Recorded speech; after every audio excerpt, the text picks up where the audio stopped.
오늘 말씀 창세기 46장 1절로 6절 그리고 28절부터 30절 말씀 두 군데를 찾아보도록 하겠습니다.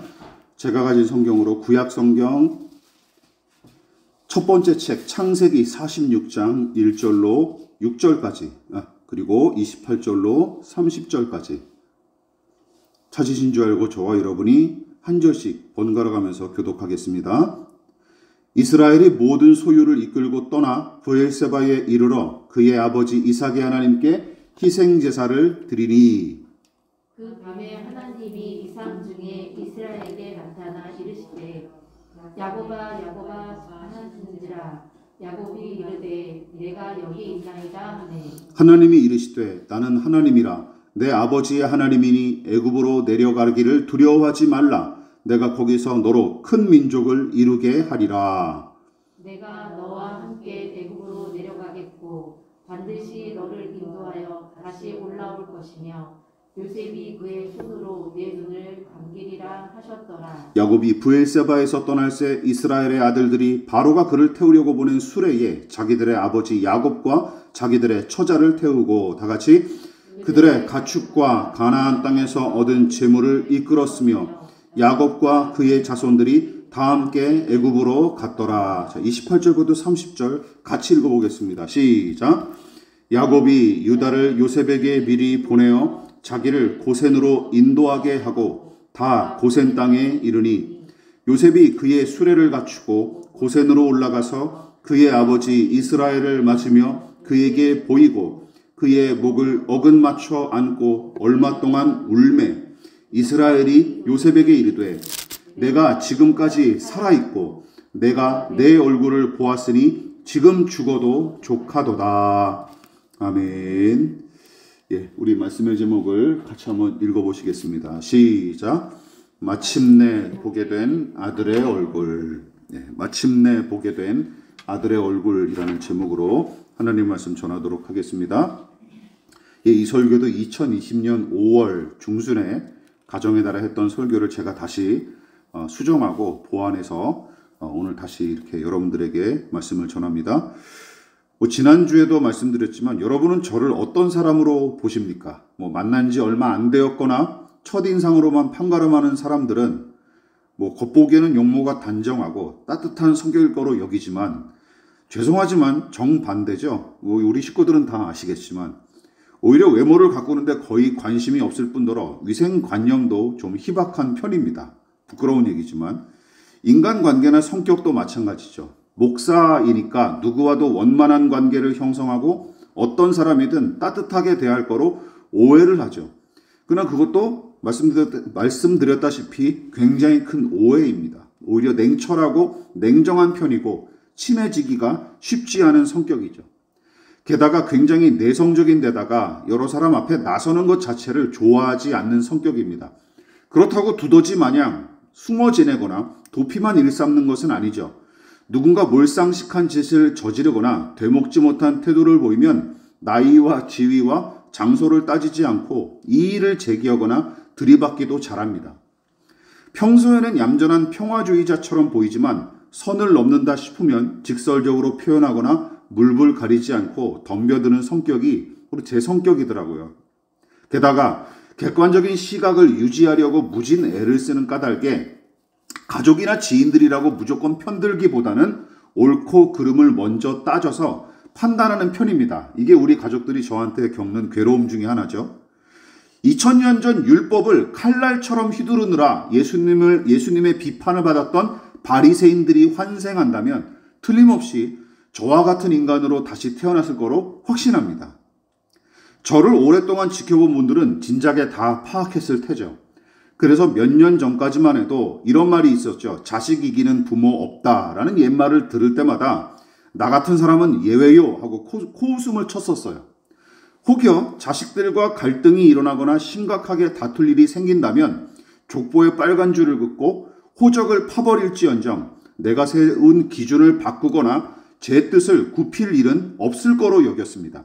근데 그 말이 예전에는 이빨 빠진 호랑이로 전락한 부모들의 변명처럼 들렸으나 몇 년 전부터는 이제 저한테도 나타나기 시작했던 것이죠. 물론 우리 집 TV 채널 선택권은 여전히 저의 손에 쥐어져 있고 우리 집 강아지도 제가 제일 센 놈인 줄 알고 조아리긴 하지만 어느덧 다 큰 자식들을 대하는 일이 조심스러워진 것도 사실이고 꽤 오래전부터는 야 얘들이 고집을 부리면 나도 어쩔 수가 없구나 하고 체험하기 시작했습니다. 이 상황이 씁쓸하면서도 한편으로는 긍정적이기도 하죠. 어쨌든 애들을 자율적으로 키우긴 하는구나 라는 생각을 하니까요. 사회에서는 나이 많고 힘이 세고 돈을 버는 사람이 우위를 점하기 마련입니다. 그런데 그 원리를 산산조각내는 것이 바로 부모와 자식 관계죠. 나이도 어리고 힘도 약하며 돈도 안 버는 자식놈들은 당연하다는 듯이 밥 해달라, 빨래 해달라, 돈 달라 하고 부모에게 요구합니다. 웃기는 일 아닙니까? 이거야말로 얼토당토하는 일이에요. 사회에서 이런 관계가 어디 있습니까? 나보다도 약하고 모자라고 그리고 나보다도 낮은데 더 많은 것을 요구하는 관계가 사회에서 어디 있습니까? 가족 관계밖에는 없어요. 그런데 다른 한편으로는 당연한 이치로서 이해범직도 합니다. 왜냐하면 더 많이, 더 깊이 사랑하는 쪽이 항상 지기 때문이고 손해보기 때문이죠. 거의 예외가 없는 관계의 법칙이자 사랑의 원리입니다. 그래서 부모는 자식에게 질 수밖에 없는 거예요. 왜냐하면 자식을 향한 자식과 부모 중에 부모의 사랑이 더 크기 때문입니다.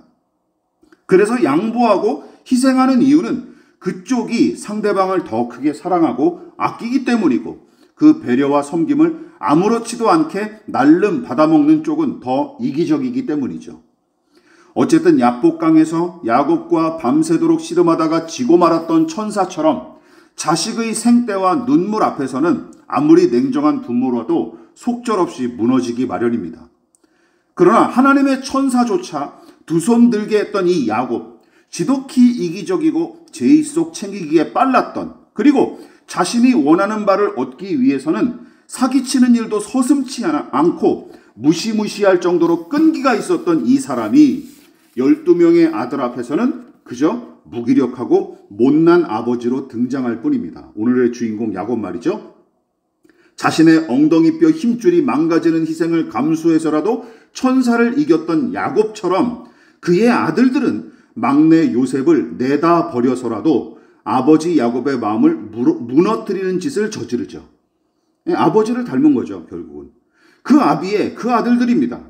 그런 거로 누구한테도 패배한 적이 없었고 늘 승승장구했던 야곱은 자식 농사에 무참히 실패하고 편애로 말미암은 대가를 혹독하게 치릅니다. 게다가 상실의 아픔까지 고스란히 겪으며 쓰라린 노년을 보내죠. 그러다가 죽은 줄로 알았던 요셉, 막내 아들 요셉이 살아있다는 소식을 듣게 되고 모든 가족과 함께 이집트로 가서 요셉과 재회하는 기쁨과 감격을 누리는 것이 바로 오늘 본문의 내용입니다. 그가 대략 22년 만에 만난 아들을 보자마자 내뱉은 말이 바로 30절이죠. 다 같이 읽어볼까요? 시작. 이스라엘이 요셉에게 이르되 내가 지금까지 살아있고 내가 내 얼굴을 보았으니 지금 죽어도 조카도다. 이스라엘은 야곱의 다른 이름이죠. 야곱이 그 이름이 바뀌어서 이스라엘이 된 것입니다. 당연히 죽었다고 여겼던 아들을 만났으니 감격했을 테지만 저는 이 부분을 그저 가족 상봉의 감격만으로 넘길 수가 없었습니다. 또한 요셉이 살아있을 거로 생각조차 하지 못했던 이 야곱, 승승장구하던 시절을 지나 이제는 늙고 지친 그의 모습이 마치 저를 비롯한 아버지들의 모습처럼 보였고 더 나아가 그가 본문에서 누렸던 감격과 보람을 맛보고 싶다는 소망을 품고 본문을 좀 더 깊이 묵상했었습니다. 자, 그렇다면 당장 죽어도 여한이 없을 만큼 반가웠던 이 아들의 얼굴, 과연 요셉은 어떤 얼굴이었을까요? 오늘과 다음 주일 두 번에 걸쳐서 다시 한번 이 야곱이 감격하면서 반겼던 요셉의 얼굴에 관해 살펴볼 예정입니다. 자, 첫 번째, 야곱이 반겼던 죽어도 여한이 없겠다라고 고백했던 요셉의 얼굴은 어떤 얼굴이었습니까? 상처와 고난을 극복한 요셉의 얼굴이었어요.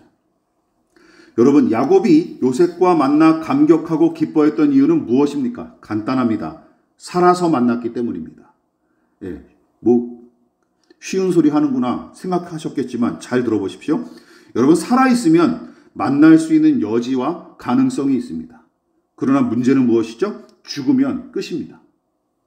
더는 그 사람의 얼굴을 볼 수 없을 뿐더러 내일 다시 만나 교제하지도 못합니다. 이 설교를 현소 떠나기 한 달 전에 했었던 게 저는 좀 희한했어요. 장모님과 아버지 그리고 딸의 장례를 치르고 나서 죽음이라는 것이 얼마나 무섭고 서글픈 일인지 저는 절감했습니다.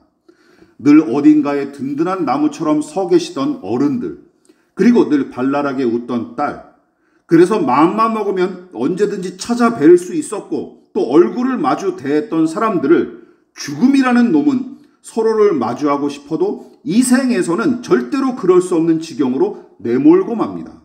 이것이 죽음의 무서움이죠. 끔찍함이고. 기독교 철학자인 니콜라스 월터스토프 목사님은 에릭이라는 큰아들을 의대를 다니던 에릭이라는 아들이 있었는데 24살에 등반사고로 목숨을 잃습니다. 그 아들을 떠나보낸 뒤에 그 목사님이 이런 얘기를 남겼어요. 지금 여기 그리고 지금 그는 가고 없다. 지금 나는 에릭과 이야기할 수 없고 지금 그를 볼 수 없고 지금 그를 껴안을 수 없으며 지금 그의 장례 계획을 들을 수 없다. 바로 그것이 내 슬픔이다. 한 친구가 말했다. 잊지 말게 에릭은 주님 품 안에 있네. 난 깊은 감동을 받았다. 그러나 그 사실이 에릭을 지금 내 품에 다시 돌려주지 않는다. 그것이 내 슬픔이다. 내 슬픔이 그것일진데 그를 되돌려 받는 것 외에 다른 무슨 위로가 내게 있을 수 있단 말인가. 무슨 얘기인지 아시겠죠? 하늘나라는 하늘나라 가서 할 얘기고 지금은 그 아이를 다시 만날 수 없다는 것이 자신의 가장 큰 슬픔이고 비극이라는 것이죠. 우리도 사랑하는 사람의 죽음 앞에서 동일한 똑같은 무력감과 상실감을 느낍니다. 그런데 불가능하게 여겼던 그 일이 지금 야곱에게 일어난 셈이에요. 게다가 요셉이 겪었던 일들을 떠올려 보십시오. 아버지의 지나친 편애와 차별로 내내 역차별을 고통당했던 친형들은 요셉이 17살이 될 때까지 노골적으로 미워하며 따돌렸죠. 형들에게 오히려 역차별을 당한 거예요. 요즘 말로 이야기하자면. 심지어 원한에 사무쳐 죽이려고 이 막내를 구덩이에 던졌다가 그나마 장남인 르우벤의 만류로 상인에게 팔아버리죠. 여기서부터 요셉은 아버지의 사랑을 받던 아들에서 노예로 전락합니다. 게다가 보디발의 집에서 종노릇할 때는 억울하게 누명을 쓰고 중범죄자들을 가두는 곳에 내동댕이 쳐지죠. 그리고 극적으로 풀려났을 때 이미 그의 나이는 30이었습니다. 30. 한창 젊은 혈기로 왕성하게 활약할 시기에 요셉은 무려 만 13년을 노예와 죄수로 지내는 거예요. 무엇보다 그는 일부러 남을 해코지하거나 불의를 저지른 적이 없었는데도 그런 일을 당했으니 그가 겪은 고통이 어떠했을지 우리는 감히 상상하기조차 어려울 것입니다. 요셉과 같은 일을 당한다면 대개는 두 가지죠. 먼저 타인의 폭력과 억압에 시달리거나 환경에 떠밀려 죽음의 벼랑으로 내몰리기가 쉽습니다. 즉 사람이나 환경에 의해 살해당하기 쉬운 처지죠. 아니면 고통을 참지 못한 채 스스로 목숨을 끊을 확률도 높습니다. 별의별 일을 다 겪었던 야곱도 아들이 어떤 마음으로 이 모진 세월을 지나왔을지 충분히 이해했을 것이고 스스로 목숨을 끊거나 아니면 사람과 환경에 떠밀려서 죽을 만한 처지였는데도 모진 시련과 세월을 견뎌낸 아들에게 다시 만났을 때 감격하고 고마웠던 게 틀림없었습니다. 여러분, 야곱은 다른 아들들을 통해 요셉이 어떤 삶을 살았는지 다 들었을 테고 오늘날 그 자리에 서기까지 무수한 위기를 넘기고 고통을 참아냈던 이 아들의 얼굴이 너무나 대견스러웠을 것입니다. 그렇습니다. 아들 요셉이 이집트의 총리가 되어 권세를 누리고 막대한 재산을 모았다는 이유로 아들을 반긴 게 아니에요. 살아서, 아니 더 자세하게는 이 모진 생애를 잘 견디고 버티고 살아낸 까닭에 기뻐한 것입니다. 그 증거가 창세기 45장에 기록되어 있어요. 같이 읽어볼까요? 시작. 이스라엘이 이르되 조카도다. 내 아들 요셉이 지금까지 살아있으니 내가 죽기 전에 가서 그를 보리라 하니라. 야곱은 이집트에 다녀온 여러 아들의 증언을 믿지 않습니다. 당연하죠. 야곱의 자식들도 거짓말과 사기에 능통했던 이 아버지의 성향을 쏙 빼닮았기 때문이죠. 그러니까 믿을 수가 없었던 거예요. 그런데 요셉이 친히 보낸 이집트의 수레들을 보고 난 뒤에야 죽은 줄 알았던 아들을 보러 가겠다고 나서기 시작합니다. 야곱에게 필요하고 중요한 것은 무엇입니까? 수레에 실렸던 금은보화가 아닙니다. 바로가 보낸 금은보화가 아니에요. 그것을 보낸 사람이 더 중요하고 간절했던 것이죠. 만일 아들의 얼굴이 아니라 수레에 담긴 보배가 더 귀했다면 여러분 차라리 그것으로 만족한 채 평안히 자기 집에 머무는 편이 훨씬 낫을 것입니다. 그렇지 않습니까? 이 노인네가? 그러나 기력이 쇠한 지 이미 오래되었어도 살아있는 아들의 얼굴을 보고 싶어서 고된 여정을 마다치 않고 여행을 나섭니다. 아니 그보다 더 고된 일이었을지라도 야곱은 기꺼이 지팡이를 짚고 나섰을 것입니다. 무얼도 요구할 것도 없습니다.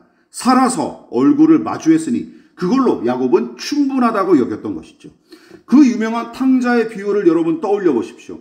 죄를 저지른 둘째 아들이 어떤 몰골로 아버지의 집을 찾아왔습니까? 재산을 다 탕진한 것은 물론이고 천박하게 전락한 상태 그대로 돌아온 거예요. 그러면 아버지는 맨몸으로 돌아온 아들을 어떻게 대했습니까? 이렇게 대했죠. 같이 읽어보겠습니다. 시작. 아버지는 종들에게 이르되 제일 좋은 옷을 내어다가 입히고 손에 가락지를 끼우고 발에 신을 신기라. 그리고 살찐 송아지를 끌어다가 잡으라. 우리가 먹고 즐기자. 이 내 아들은 죽었다가 다시 살아났으며 내가 잃었다가 다시 얻었노라. 아버지는 빈털터리가 되어 다시 집을 찾아온 아들을 발견하고 눈물을 쏟았을 뿐만 아니라 오물 냄새에 쩌든 녀석의 몸을 먼저 달려가서 힘껏 끌어안았고 예전처럼 기꺼이 아들에게 입을 맞춥니다. 거기 더하여 동네방네 잔치를 베풀고 아들의 지위를 회복하게끔 선포하기에 이르죠. 살아있다는 것 그리고 다시 돌아왔다는 이유만으로 기뻐하며 잔치를 베푼 것입니다. 야곱과 요셉의 이야기와는 사뭇 다른 경우지만 아들의 생존만으로 기뻐했던 아버지의 모습은 동일합니다. 똑같죠. 요셉의 마음도 아버지와 같았을 거예요. 여러분 누군가의 손에 죽임을 당하거나 아니면 사고로 생명을 잃었다면 어쩔 수가 없겠지만 그게 아니라면 어떤 상황에서든 우리는 살아가자, 살아내자 하고 힘써 다짐할 필요가 있습니다.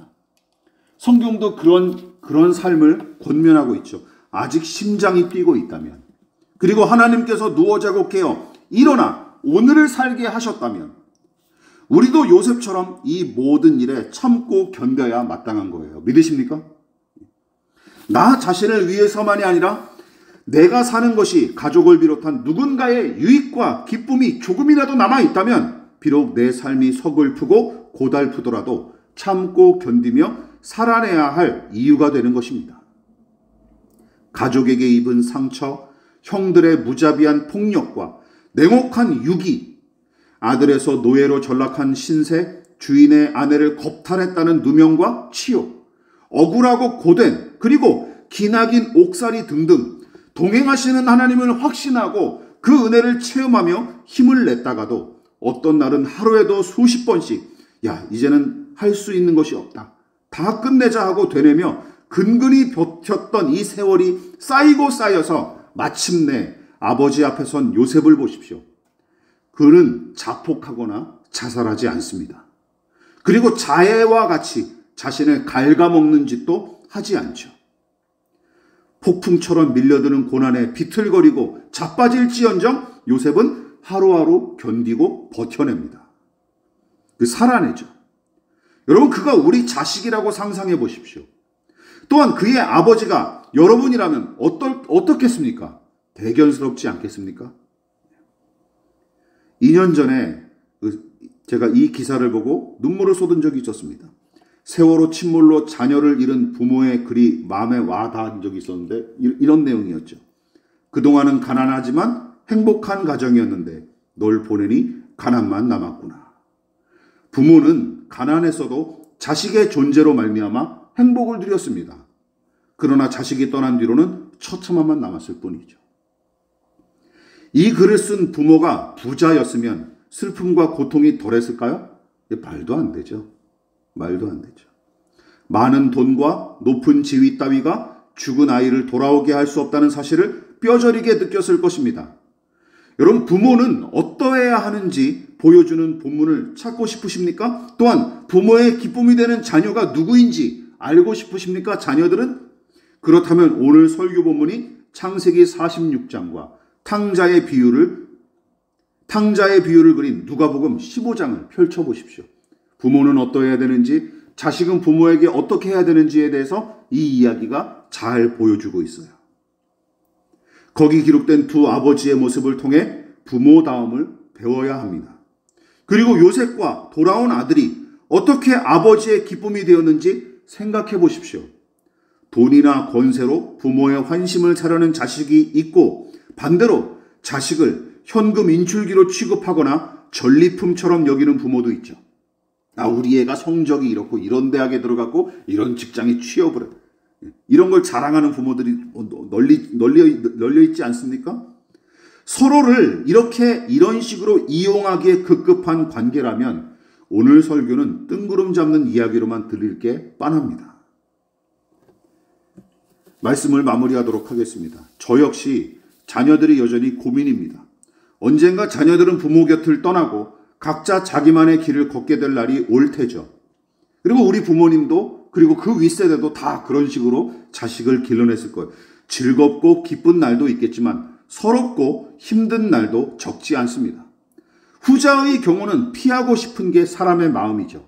그러나 어떤 모양으로든 어려운 일은 찾아오고 피할 수 없다는 사실을 알려주고 싶습니다. 우리 자녀들에게도.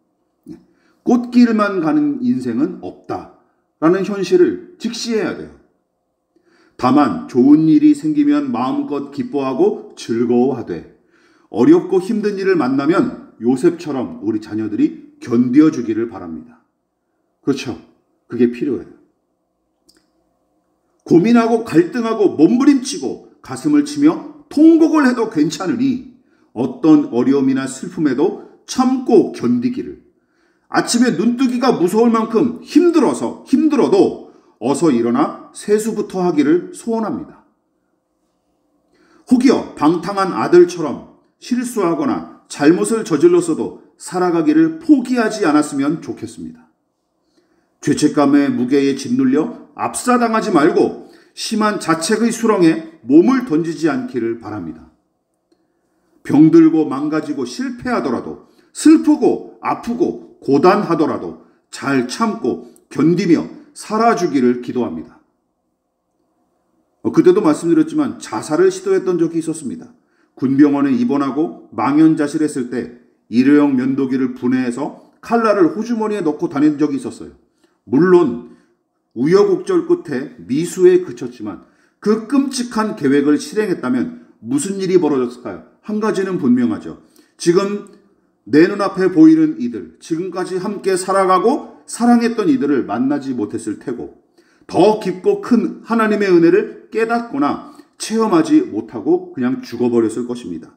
자랑하는 게 아니라 멍청하고 비겁했던 지난 날을 부끄럽게 꺼내놨을 뿐입니다. 물론 2년 전 둘째가 사고로 먼저 떠났을 때도 날마다 죽고 싶다, 다 포기하고 싶다 하는 생각과 날마다 싸워야 했습니다. 무엇보다 이 설교가 2년 전 그 끔찍한 사고가 일어나기 한 달 전에 선포했던 내용이라는 것이죠.